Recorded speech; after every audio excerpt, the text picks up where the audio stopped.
Welcome, everyone, to our webinar series on global higher education.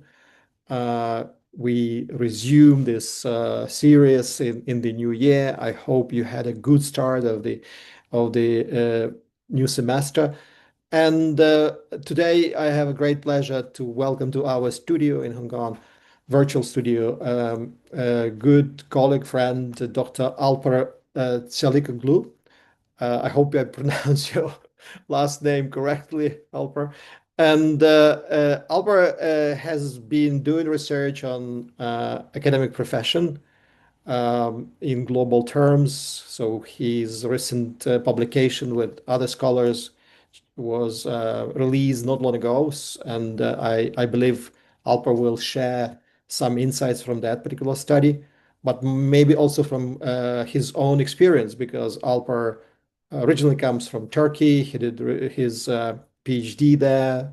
He also traveled around the world, but then over the past 3 years, he happens to be working in Kazakhstan in one of these prominent international university called Nazarbayev University in Astana. So without further ado, Alper, let me invite you to share with us your insights. And after your presentation, we will have a chance to engage all our colleagues here who joined us. Thank you very much. So please, your mics, keep your mics on mute, but also use the chat for your questions or comments, and then we will reflect on them as well. Right. So thank you. Alper, the virtual floor is yours. Thank you, Anatoly, and thank you, dear colleagues. Good evening to all of you. Thank you for having me on this great, webinar. And I'm happy to be here with you, and I'm happy to have the opportunity to learn from you as well. And as Anatoly kindly introduced, and very well pronounced my surname, I am Alper Çalikoğlu, and I work as an assistant professor at Nazarbayev University in Kazakhstan. I've been here for the past 3 years.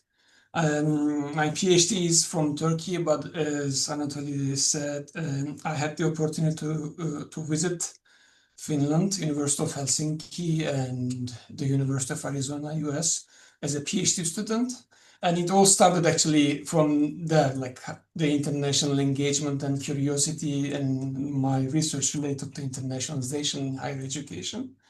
So today, as Anatoly suggested, we will talk about the recent APIKS book on internationalization and the academic profession. And probably you have heard APIKS is a series of comparative international survey. This is the third way, and we will discuss and introduce it more in the presentation, but it's a big one. It's a large-scale survey, and it gives the opportunity to compare and contextualize some interesting data. So we will discuss about this, and thank you again. So if, I don't know, we can start, or we can, Anatoly, you say? Yes, please. Just launch your slides if you need. Okay, let me share Mm-hmm. my slides. Okay, I think you can see my screen, right? Yes, yes. Okay, let me make it larger. Okay, thanks again, dear colleagues. Insights from a co-edited volume based on the APIKS project. So today we will talk about the APIKS book co-edited volume actually. And this is a book co-edited by myself and Professor Glenn Jones from University of Toronto and Professor Yang-Sun Kim from University of Hiroshima. So basically, I will start why this book was needed at that time. It's 2023, dated like 2-3 years ago. And then the approach, specifically from the methodological perspective, the APIKS project as a comparative lens, and what kind of data was collected during the project, and how we and the authors of the chapters analyzed that data. And I plan to present specifically patterns I have come across when reviewing the book Of course, they are contested and not can be generalized in all chapters, but they might provide some insights. And this is something that we want to discuss like in a cautious way. But again, we can brainstorm based on these. And number one is the uneven distribution of international activities among participants. And number two is the agency of academics in regards to internationalization practices. And at the end, we will synthesize and try to conclude with some questions moving forward. This is how I plan, and hopefully I can finish in 35 minutes. That is my goal, but we will see what happens. And as Anatoly said, there will be room for any contribution, any question, comment, but also feel free to jump in. I don't know like how you organize this, but you can write in the chat or just ask any questions if you want. So it's flexible in that sense for me as well. Thanks again very much. Let me start with a broad introduction of the book. This is, as I said, dated 2023. It is based on APIKS data, and it is from Springer's The Changing Academy series. Actually, this is a comparative survey across more than 20 countries. The participant countries, colleagues are from over 20 countries, actually, but at the time of analysis and writing reporting process, the international dataset was comprised of 20 countries. So I said here approximately 20. And in this book particularly, each chapter is co-authored by a team of international scholars from different countries and regions of the world. So it is international, also international in that sense. And basically what we focus here is the academics' perceptions and experiences regarding international activities. And the international activities are infused into teaching, research, institutional external engagement, and other background characteristics in the survey. So co-authors of the chapters examine the internationalization dimensions and processes based on these different survey variables. Here we see the content briefly. As you see here, there are 8 core thematic chapters, and the first and the last chapters are like introduction and the conclusion chapters from the co-editors. Basically, what the authors here did was in specific dimensions of internationalization and related to academic careers, different ranks, different disciplinary backgrounds, and different career trajectories, they examined based on those survey data. And there were some dependent questions, variables in relation to internationalization, or they just framed some questions from this questionnaire as internationalization variables. And then they had some maybe also multi-level contexts. For example, there is an interesting chapter about global divide and core and semi-periphery doctoral holders. So authors comprised from different countries, and they were interested in different parts of internationalization. And we were able to come up with this diverse background of topics when we are collecting the chapters. And again, I am also thankful to all the authors, all our colleagues who worked a lot in bringing all this relevant information. So if we go to the next slide, I just want to first introduce the book in relation to its frame, and specifically regarding the gap and the contextual nature of internationalization. So why is this necessary or needed at that time? As we all know, internationalization is a multi-level and multi-dimensional phenomenon. So different levels of operations and experiences.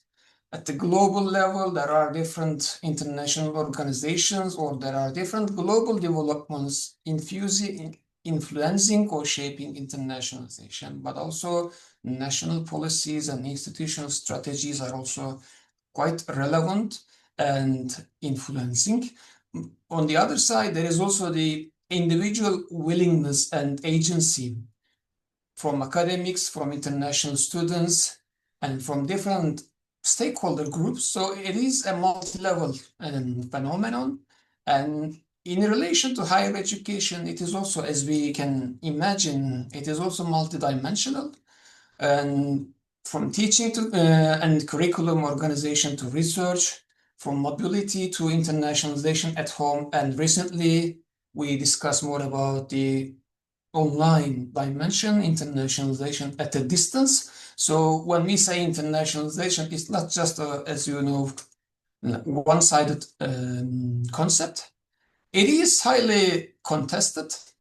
As we discussed, it is much more related to revenue in several parts of the world, but there is also prestige and networks and different dynamics of power and highly contested and diverse motivations behind it. And an evolving concept over the past maybe 3 decades, if we start from the 90s, when it became much more prevalent and prominent as a concept. Internationalization in higher education, it's been evolving all the time. So it started with like collaboration, and then it went a bit more competition dimension, and then European, and then regional hubs, and then rankings came, and internationalization at home. Today, as we said, we are discussing more about online dimension. So it's been evolving all the time, shaped by political, economic, cultural, linguistic, and specifically like policy-related structural factors. So it is a very, very broad and diverse phenomenon, which should be, in my opinion, approached from a multidimensional and multi-level, multi-stakeholder perspective. So, but we tend to see more one-sided approaches, even if they are critical. Okay, there is some angle to critique, but even if we critique it, we need to have a different multidimensional perspective, and from which perspectives we are approaching to this phenomenon in the literature, specifically in relation to internationalization, because it's revenue driven and there is also this broad population of international students. Academics perspectives, faculty orientations are a bit behind if we look at the literature.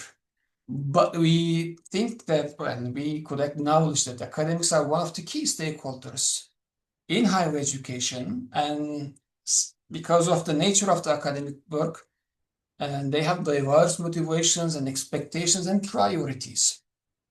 This is on the one hand, but on the other, there is also institutional pressure, and again, clashing priorities at institutional and national levels, which makes, again, this a contested phenomenon. And literature a bit keeps this issue behind, like academics' perspectives, and how do they orient themselves in regards to changing, evolving dimensions and developments related to internationalization. Then, because specifically we talk about evolving nature, there is also the geopolitical shifts and financial constraints, which are pretty much related to how we approach the internationalization.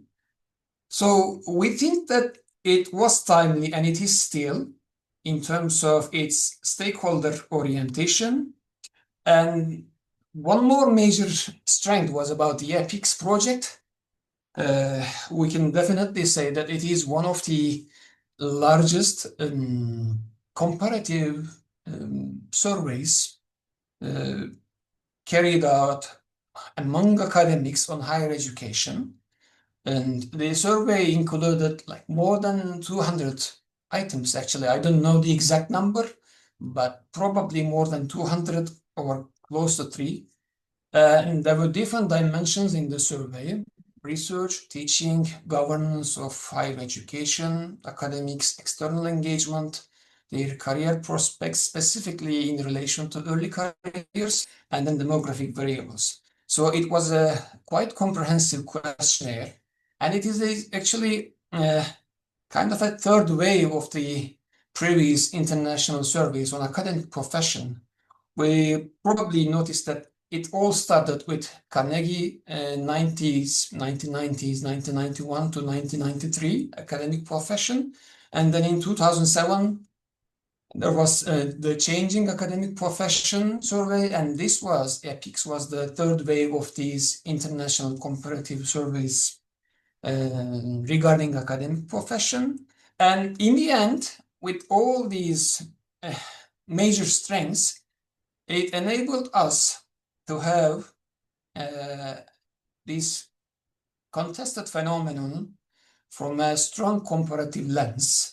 And the authors and the survey analysis allowed us to identify patterns with different contexts, contextual interpretation, because it was like over 20 countries. And specifically, if we are talking about the time, that was the data collected 2017 to 2020. Specifically, we would remember it was like the Trump's first started in the office, and then there were ban about the global and visa and international students, US, other regional hubs. So it was a specific time, which later continued with the pandemic, actually. So it helped us to understand quite a snapshot of the academic work before major global disruptions, and then we all know it continued with other geopolitical tensions like wars and conflicts. So it is in terms of further developments, specifically the next wave of this APIKS, which is now being planned by the consortium countries, and I think Anatoly and his team is also involved. So it will provide us quite a good source to compare what it was before and then how it is now. So if we think about the findings from that perspective, it provides us context, it provides us patterns, and time-wise, it was an important years in terms of higher education developments.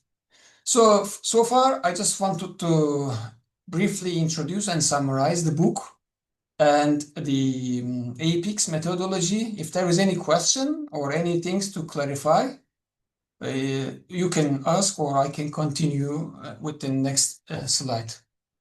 Any questions now? How are we doing? Looks like okay, no good. questions for the moment. Yeah. Okay, that's good. Thank you again. From time to time, I want to pause and just to have some engagement from the audience. As you know, we are all teachers, so we would expect something, even if it's an online webinar. So please forgive me, if I pause and ask, how is it going? So today I want to share a couple of insights, as I said, from the book. And again, I suggest caution when discussing these, because of course, if I can go back to chapters, I would be able to find some contrasting arguments against all these, maybe. Not all these, but some of these at least. But so I was looking for some patterns to highlight so that we can brainstorm and a little bit speculate for moving forward. So insight number one here is the uneven distribution in internationalization. So as I said before, the look had an organization of different chapters regarding career states and regarding personal and educational backgrounds and examining national and institutional contexts. But one thing that was common was, of course, engagement in international work. How do academics engage in international activities regarding teaching, regarding research, external engagement, being represented in international organizations, academic bodies? So if you look at these from a holistic perspective, we notice that the career stage, specifically the senior and junior academics difference, matters in terms of participating in internationalization. In relation to this difference, the book says that there is significant difference in terms of having an international degree or having PhD or postdoc from abroad among the participants who are seniors, and they are more like internationally oriented with degrees from abroad, whereas younger generation had more local degrees from their own countries or where they were working. So it is in terms of course, we think about the shaping effect influence of international degree on international participation. So this would affect their participation in international activities. And again, interestingly, senior faculty tend to participate in internationalization of research, which is in APIKS survey, publishing in international journals, or having international research collaboration with colleagues from abroad, or infusing an international dimension in their teaching and curriculum classes, or as I said, external engagement in terms of being a representative in the international research organizations. So all senior faculty and junior faculty differences somehow related to these in terms of international engagement. This was number one. What about the second pattern? It was about the personal and educational as well as disciplinary background. So again, when we look at the patterns in terms of involvement in international activities, having citizenship, which means working in another country different from your original country, or as I said, having a degree from abroad, either it's a PhD or a postdoc, and specifically studying hard disciplines tend to be more active in international engagement. So this is somehow, again, showing us the uneven or at least a different orientation towards internationalization engagement. And at the end, there was one more, which was about the national and institutional context. Like when we look at the participant countries and analysis, it was interesting that countries could be classified like more open to internationally hiring policies, like 30-35% of participants from the pool were international, specifically like in Canada or in Malaysia, whereas some countries were like more like self-contained. And this is, of course, probably related to national and institutional context, like Japan or Turkey was one of them. And specifically in relation to institutional strategies, it was about resources, institutional support mechanisms, and having a clear internationalization strategy. All these have somehow associations with being more engaged in international activities according to different chapters of this book. So we can say here, there is a stratified pattern of internationalization, specifically in relation to three levels or three different variables. Number one is academic position, specifically in relation to younger generations of academics. We can interpret this or speculate about it if we go back to literature, like broad literature, the precarious conditions of younger academics, whereas the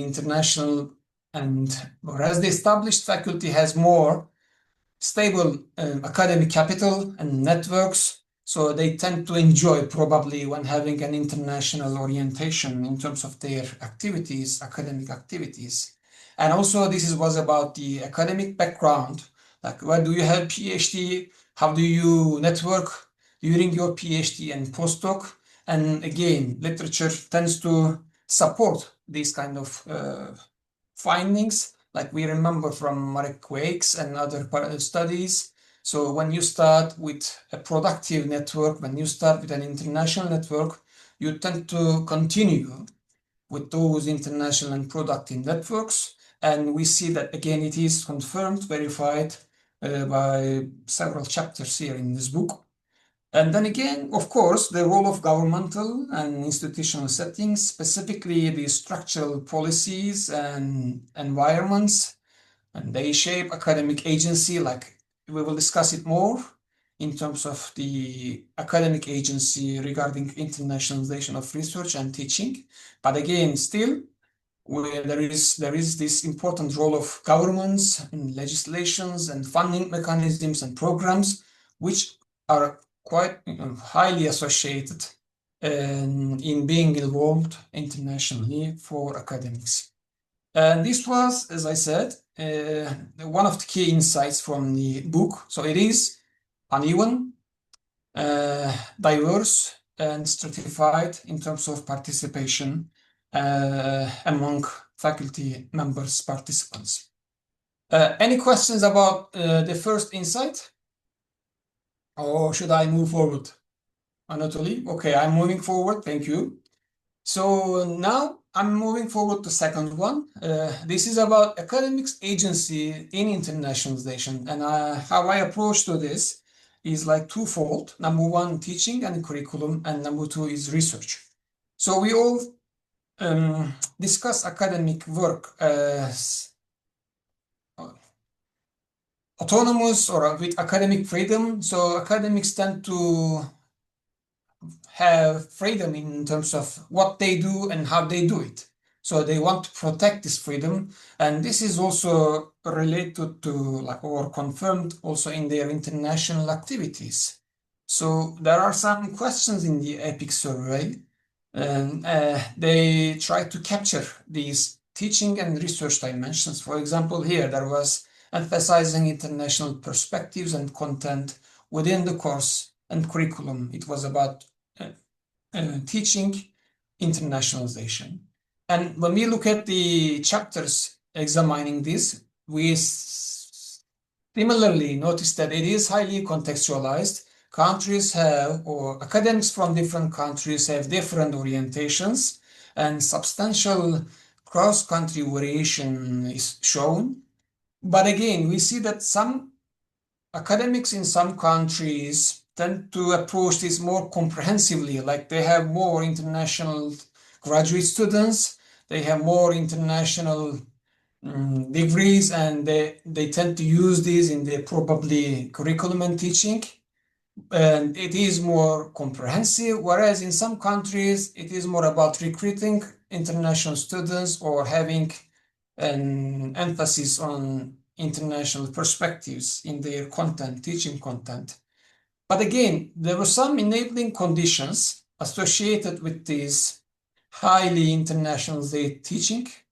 I'm not saying they are directly correlated or they are causing this, but the presence of international students and international staff in their universities and opportunities for exchange, as well as a clear institutional strategy for internationalization, these variables or factors tend to enable more appropriate conditions for internationalization, teaching, and curriculum. But here we see, again, the agency is shaped by country context and institutional strategies, whereas, again, academics tend to have some freedom in their teaching activities. Now, if we move forward to second one, about research internationalization. When we look at the nature of the academic work, we see that academics intentionally choose whether to collaborate at the international level, and if yes, with whom and how do they collaborate with those international colleagues. So they have a certain agency in terms of the decision-making process, and literature again confirms these individual agency in terms of internationalization. However, in terms of research, we noticed that compared to teaching, more structure-related factors were visible across chapters. Like professional background, you most likely have a scholarship from your country or someone supporting you for a PhD abroad. And again, for an international research, you should have a funding, either from your institution or from a funding agency or from your, again, government. Specifically, there was some disciplinary orientation in relation to research, as we discussed. So hard and soft disciplines, soft yeah, as usual, soft disciplines, academics from soft disciplines tend to be more local, but again, I don't want to overgeneralize. So this is with caution. There were some interesting findings specifically about language. So in terms of research engagement and international collaboration, academics from non-English speaking countries were a bit, noteworthy in terms of comparing their level of research internationalization. And there was also an interesting pattern in some European countries, specifically in Nordic countries like Estonia, Sweden, and Finland. So there is also this regional positioning in terms of international research engagement. And of course, funding availability was important according to chapters. There was one interesting, again, finding. So the authors compared practices and outcomes. Practices mean international research collaboration. So having some international research collaboration contacts, not co-authorship, but having some kind of pre-authorship engagement with colleagues from abroad. But this does not completely turn into international publications. So practices versus outcomes, there was a weak correlation between collaboration and publication at the international level. But if we compare, like overall, if we compare it to teaching, we can see more structure and national and governmental and institutional context related factors, variables in terms of how they shape academics' agency in research internationalization. So here, like I wanted to show this, if we again try to speculate or brainstorm about this, again, being cautious about this, but in terms of teaching, because the authors purposefully picked some variables from the survey, and this does not mean this is like a causal effect.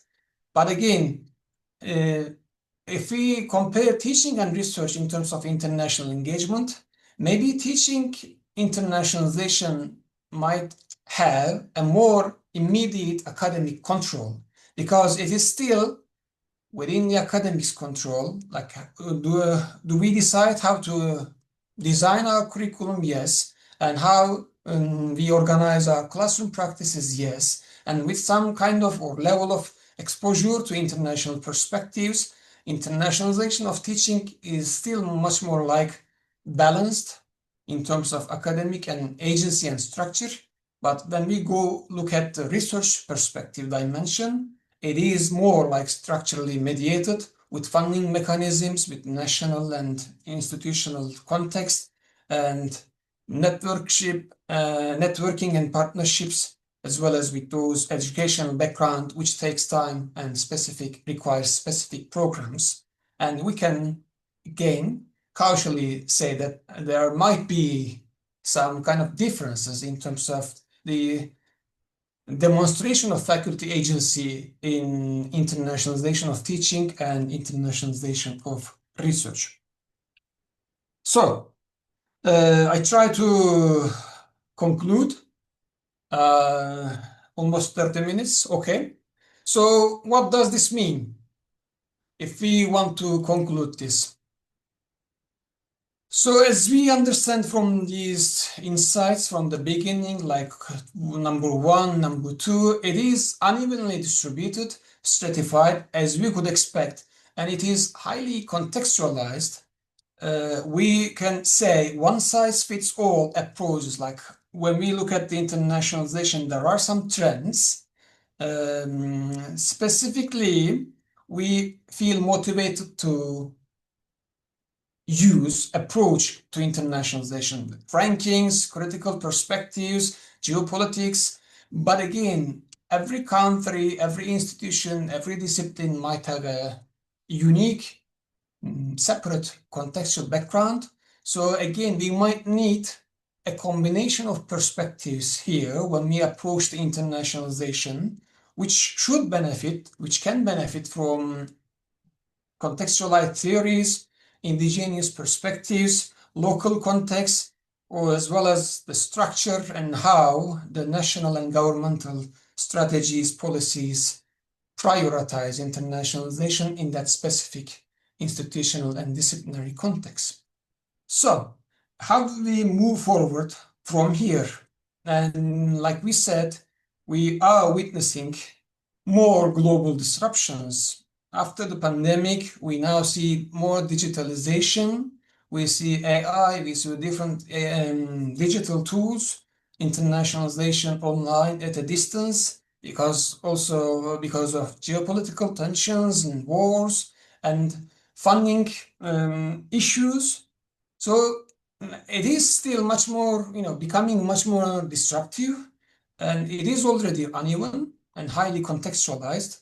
So how we can move forward in our approach to internationalization within this, evolving environment, and how can we say about the future of internationalization studies and academic profession in this changing environment? I would like to ask this as a question to move forward. And I want to thank you all for your participation and interest. Thank you very much, Alper.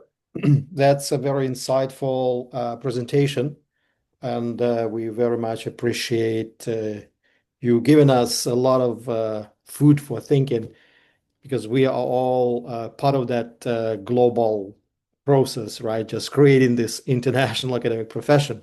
So I encourage colleagues to raise hands and write comments and engage in the conversation. I think Alper has much more to share if you ask him specific questions.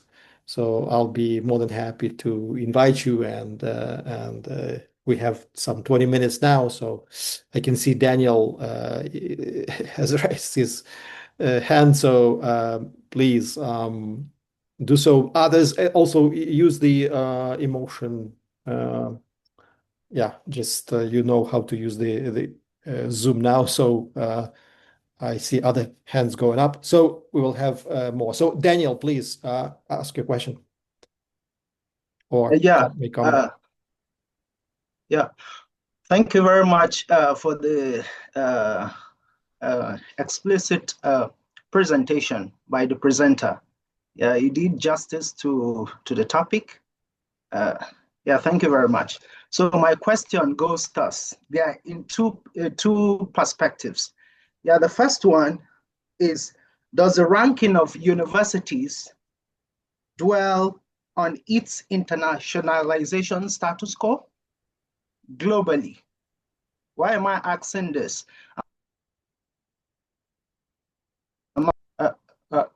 Most universities are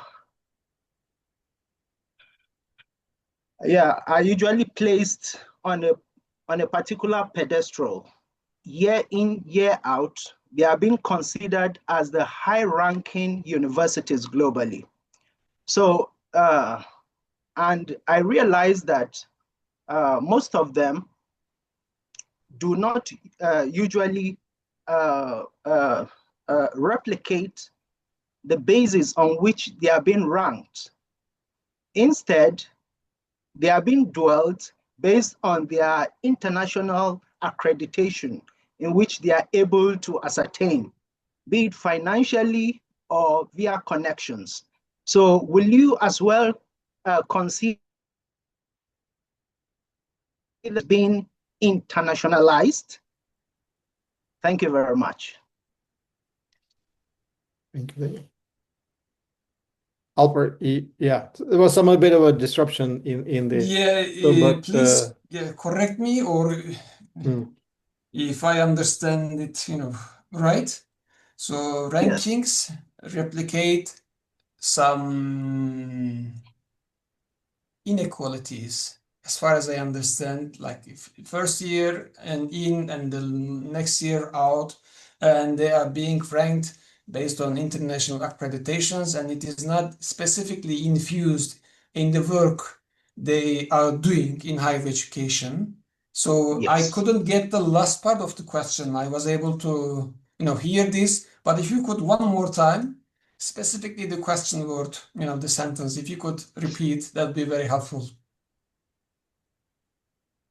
Yeah, I said that is there justice in this position whereby those that are actually working hard to be ranked on that apex level are not recognized, but those that maybe find their way in accessing the international accreditation are being placed above those ones that are genuinely Okay. positioned. Thank you. So it's, yes. Yeah. Please go Yeah, ahead. thank Please, you. please, Yeah. please finish your sentence, please. I'm sorry. Yeah, go on. Yeah, go on. Thank you. I've landed. Thank you so Yes. much. So is there justice? Well, that is, I think, the one catchy title for this presentation. Is there justice in international higher education? And how many participants? Like 32 participants. So I was going like I could ask, to what extent do you believe that it is, is there justice in higher education internationally? So there is no justice. Like if you're asking my personal opinion, there is no justice to it, of course. But again, this is a financial, political, as far as I understand. Like I'm new to this game, but like I'm one of these junior faculty members who were struggling in terms of lending to somewhere. So there is no justice to it. No for academics, no for institutions. But again, they somehow or either are forced or feel the pressure of playing this role. They are being wanted, they are being expected from those external stakeholders. Does it represent the nature of their work in they are doing? I don't know to what extent they could represent. But again, there are more just ways to, in my opinion, there are more just ways to assess the way how we do things, the way how we approach to our work at the international level as well. So to what extent the current systems, the current mechanisms represent this justice? I think very, very low level. But what should be there? It is another, question that we should brainstorm, think together. How can we make it more just and fair to actual participants, to students, to faculty members, to society, being more than numbers? But I believe, like I'm with you here, like finally saying, but I'm not that naive, if you are asking me honestly, that it will be there tomorrow or later. So we need to work harder than what we have been doing, actually, as far as I understand. Thank you again for the question. Yeah, great. Thank you so much, Daniel and Alper. So I can see the hand from Yonling, please. And then there are several questions in the chat, but let's go first with Yonling's. Thank you for the opportunity to I would like to ask whether, during the research, there is any kind of cross-reference between the institution's official international partners and then what the survey says about how teaching and research are internationalized. Because when let me explain a little bit more. You go to a university's website, usually the International Affairs Office would list X number of international partners. Some of them are very active, some of them are perhaps more dormant. And then you talk to faculty and you discover while some of them are working with the official partners, there's a lot more individual faculties internationalized teaching or research activities that are not captured by the international office's website as far as partners are concerned. I'm curious, first of all, what are the similarities and differences between what the academia are saying and what the university's official international program officer is saying? And then secondly, if there's a lot of difference, how do you address that? Thank you. Thank you. Thank you so much for this great question. Like in terms of our book or edited volume, I do not exactly remember any chapters authors examining directly this issue. Like basically the APIKS questionnaire, it was quite a long one, and there were, as far as I remember, six from one dimension and four from other dimension in terms of institutional international strategies. And having a clear strategy was one of them, and it was good. Like it was positive, was be associated. But in terms of the difference between how academics agency is operated, like or initiated through research and teaching.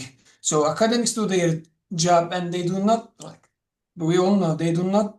Not everyone likes to announce this like institutions post on their websites, Twitter. So there is like in my previous research as well, when I was in my PhD, that was also one of the interesting findings actually. Like academics tend to do their job in their own way, and institutions have a different way of doing or posting or announcing things. And if there is a clash between these two, it becomes much more contradicting.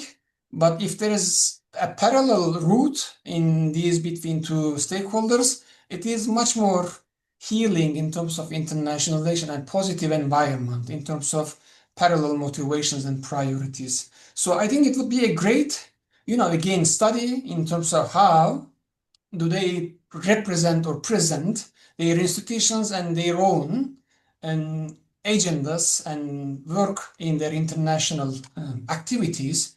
And I think this could be an interesting angle to look at different parts of the story. So I'm sure we would all benefit from any study who can approach to this from that perspective. Thank you again for the question.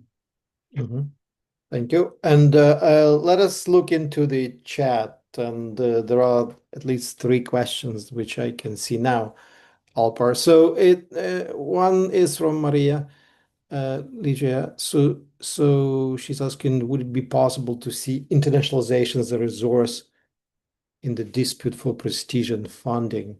Okay. Institutions focusing on teaching would have less interest in internationalization, while the research ones, more prestigious, would be highly interested. So, what do you think about that dichotomy? Is that a fair reflection, or how would you argue? Thank you again, and Maria, as far as I read correctly. Yeah, I think this is somehow related to Daniel's question, like what kind of justice we could look for and find in these systems in assessment evaluations. So as far as I know, those rankings and prestige mechanisms, they look into classroom and teaching, but not to the same level that they look at the research part. So again,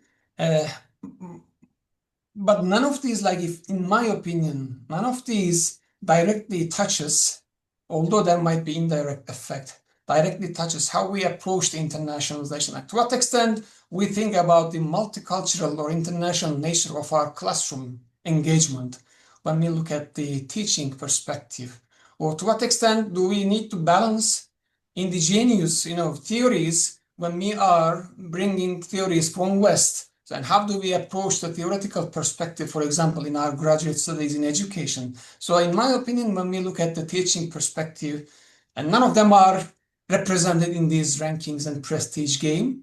But again, like our colleague Maria said, research is, of course, like in academia now, is much more prestigious in terms of internationalization and other relevant indicators regarding it. Yeah, I've been reflecting on this particular question in the context of the program that we have in Hong Kong. So we have internationals working together to deliver courses on Master of Arts in Global Higher Education, and internationalization in that regard is a resource for prestige and funding at the same time. In the self-funded program, I think students give quite a considerable attention to, really, the internationalization of our topics, of our our faculty member, and the relations we create in the program internships and so on. So it can be. I mean, as you said correctly, it might depend really on context as well as institutional conditions. So there will be variance there. Giulio Marini asks a methodological question about the ways you measured differences between intentions to collaborate and actual productivity. So that's his he has assumptions that maybe you use Likert scale or something else. So can you just talk a little bit about that? Just if you remember from Thank you. how it was measured. Yeah, thank you so much again, Giulio, for the question. It's a good one, actually, in terms of clarifying the methodology. So as far as I remember, so it's been a while, but the questionnaire was asking about the number of publications at the international level, which is international journals or international publishers, book chapters published there, and international conference participations abroad. So this was how it was measured in terms of publication, specifically the articles and book chapters. And in terms of research collaboration, as far as I remember, it was a Likert scale. Like I collaborate with colleagues from abroad. This was the question, as far as I remember. I need to check it. But like you said very well, it was more like a Likert, and the other one was about numbers of publications. Okay, thank you. Thank you again. Thank you. So this question from Charles, and then I see Svetlana's hand up. So we'll use these two opportunities here. So Charles is arguing that there's been shift in mobility from traditional global south north towards south south mobility. And then some actors like China probably increase investments or maybe claim that they do. So, but at the same time, I guess Charles is asking what empirical grounds can we use to, I guess, for arguments in these paradigm shifts in global mobility and global knowledge production. Charles, if you if you feel like you can interpret this question better, you are most welcome to add, give your perspective on this. So,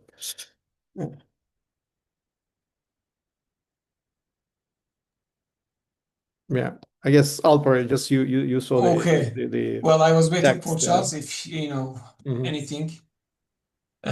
Well, I don't know, like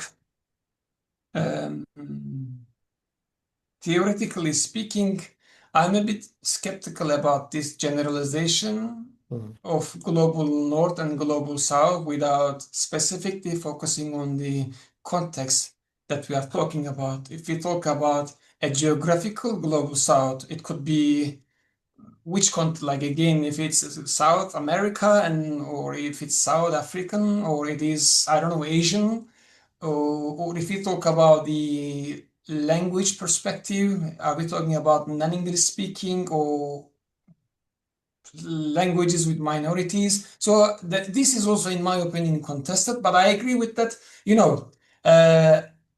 limited evidence base in terms of south to south mobility. So I would suggest here again, like, what do we mean by this categorization, and which perspective do we approach? Is it geographical? Is it colonial? Like, is it a Western, or is it some kind of soft power perspective between even global South countries? There are hierarchies. Even in Anglophone world, like for example, there was an interesting article from Elizabeth Buchner, as far as I remember, in 2019. So even in the Anglophone world, so internationalization priorities and activities differ. Like, for example, Canada and the French part of the Canada tends to understand internationalization differ than English-speaking part. So again, I'm a bit preferring caution about these classifications, so specifically I could suggest focusing on the context, what we are talking about. Okay, thank you. And Svetlana, please, your question or comment.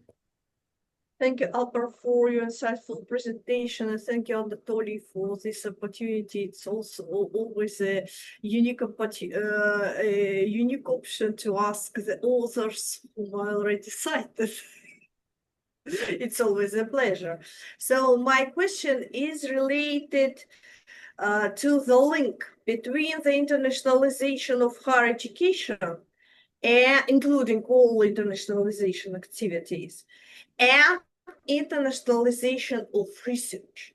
Because, for example, my recent study and my recent topic, and I showed it in my recent authored article, that ranking-oriented internationalization policies, they are focused on the number of publications and number of incoming students as the most general and acceptable in the world due to the ranking indicators of the internationalization policies. That's why in ranking-oriented internationalization policies in Russia, in Kazakhstan, in Uzbekistan, they are very similar. Of course, they are different, but their principal ranking orientation is similar. So how strong is, or how does the link between internationalization of higher education and the internationalization of research vary, where it is strong or where it is weak? Why and how? Because let's say the truth. Some countries just bought affiliations, and many of well-known international researchers continue to stay in the world capitals like London, like Washington, like in Beijing, but they have never visited to these countries which affiliations they had. But of course, the number of publication and citation numbers rocketed, but then they fell immediately after the funding of internationalization policies ended. So how strong is the link between internationalization of higher education and internationalization of research? In general, in APIKS, in the APIKS project, or in the countries observed in your book, and in particular in the Central Asia and in Kazakhstan, where you have already worked for 3 years. Thank you. Thank you very much. Okay, thank you. Thank you very much. Yes, Svetlana, thank you very much for this interesting and important at the same time question. Well, again, maybe I'm stressing the same thing, but when you were asking your question, I was also simultaneously thinking about the definition of internationalization of research. So how do we define research internationalization? I mean, from a ranking perspective, it's clear. Like if you publish in Scopus Q1, if you publish in top 10%, quartile, and you are internationalized anyway. And if you have collaborators from abroad in those publications, we are much more internationalized. Like you are getting additional points, marks, and which is again like pretty obvious. But in terms of like our approach to research, how do we define international engagement in research process? For example, if I am a researcher on Ottoman Empire, let's say, outside from Turkey, and if I'm publishing in a local journal because it is highly relevant in terms of Turkish and Ottoman history, so am I doing research internationalization in that sense, or am I not just counted? So from that perspective, when my research is going to be read by someone else, again, by people from Turkey, which is, the audience is international from my perspective. And my topic is international, like I'm studying specifically another geographical or historical part of the world. So how do we define this? Like to me, if we specifically approach this from a scholarly perspective, of course, those like international collaboration and having an international audience count as international research, but there is much more in terms of research beyond these indicators. So in terms of different contexts, I think again, like Daniel started this, discussion very well. So, to what extent is it just? I don't know, to be honest. To what extent is it sustainable? I don't think very much so. Again, to be honest. So, like you said, Svetlana, after some time, like I know very well, from different contextual, experience, there are specifically universities hiring faculty members publishing in those journals, and then once they are gone and it's done. So to what extent this was international anyway? So again, like we play a game and we are having our roles, but we need to do, as you said, we need to do much more, better than what we are doing probably, or what we have been doing in terms of this global debate of rankings and other metrics. Thank you again for the question. Wonderful. Thank you so much. Unfortunately, we have reached the limit, and we have to conclude here. I see other questions, but I believe Alper just responded very effectively to the whole. There was another question from Jasin, but I believe that particular explanation that you had to Svetlana completely relates to this difficulty we have in terms of how we define internationalization versus localization or other bigger issues that higher education has to face in the current context. We can continue speaking about this for sure in other sessions, in other webinars, and I welcome you to stay in touch with us and continue to contribute, ask questions, participate in all ways. And I would like to thank Alper again for his marvelous presentation and give us a chance to think about a very important question we all have to face as professionals or professors in the context of global higher education. Thank you very much. Thank you again for having me. Good evening, everyone. Thank you.